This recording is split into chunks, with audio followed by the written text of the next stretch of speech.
coming, and I just wanted to let you know, I just thought it would be important that we got a safety briefing, and frankly, just want to hear how JCP&L is preparing for this. We've activated our storm response team, so that's in place. We're ready to go. I mentioned about, the type of winds and the type of, situation we have. So, with that, we have our full complement in place. We've got over 500 linemen and substation electricians across our territory.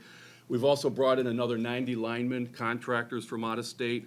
We brought in 120 additional hazard crews to help us assess the storm. We've got another 50 contractors just waiting, for the call if we need them. The bottom line is, based on what we're seeing, we think we're prepared and we're ready to go. We're here to provide restoration as quick and as safely as possible.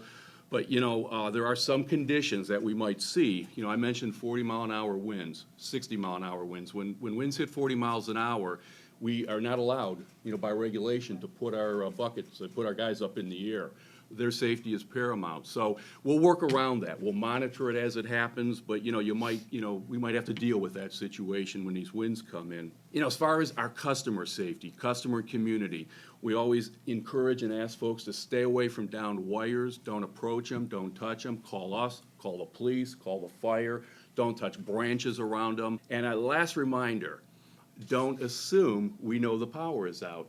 So if your power's out, call us. We have the 800 number out there. We can reach us online. You could reach us through signing up through text messaging, a lot of different ways. But please, make sure you call in, let us know. That will just help us in our restoration efforts. Again, one of the things I want to stress as county sheriff is don't use the 911 center to report the outages. Leave 911 for the emergencies, but please use the 800 number, use the website. It's been a tremendous tool over the last several years in reporting outages, and the communication back from JCP&L to the residents of the county. We're very appreciative of that, and the infrastructure is doing really well. If you have to drive in the morning, you are putting the people that you see in this room at risk. If you don't have to go out, don't go out. And I say that because these first responders need to get out. All the people in the electric trucks and the bucket trucks need to get out. And if you get on the road, get stuck in a drift, and we have to take time to get you out of that drift, which we will do, it's at the expense of someone who is really in an emergent situation. Look, power's going to go out. There's going to be 60 miles an hour worth of winds. I live at the Jersey Shore. I know what a full moon, high tide, nor'easter blizzard looks like, and so do you.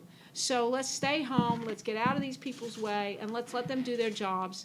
Let's understand that the power can't go back on until after the winds died down. Make yourself safe, and by God, check on your neighbors and make sure they're safe. So I want to close with a thank you very much in advance. We will be here all day tomorrow. If you need any help from me, I'm on Twitter and Facebook. Quite frankly, that's the fastest way to do it. And I look forward to a safe Saturday and Sunday. For more information, check out ShoreTVNJ.com.